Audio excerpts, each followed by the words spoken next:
বন্ধুরা, একটি মৃত যাত্রী বহনকারী ট্রেনের গল্প বলবো আজকে তোমাদের। একটি ট্রেন যেটি ঠিক রাত 10টায় যে কোনো খালি প্ল্যাটফর্মে পৌঁছে যায়। এই ট্রেনটির কোনো নির্দিষ্ট স্টেশন নেই। এই ট্রেনটি একটি গোলক ধাঁধার মতো।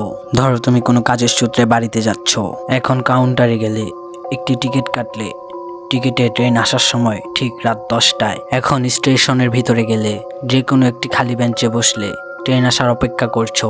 তখনই হাতের ঘড়ির দিকে তাকিয়ে দেখো সময়টি 10টা বেজে গেছে। আর তখনই হঠাৎ করে একটি হর্ন বেজে উঠলো আর একটি হেডলাইট চোখে পড়তেছে। হেডলাইটটি আর কিছু না, ট্রেনের, সেটা তুমি ভালো করে বুঝতে পারছো। তখনই ট্রেনটি তোমার সামনে এসে দাঁড়ালো।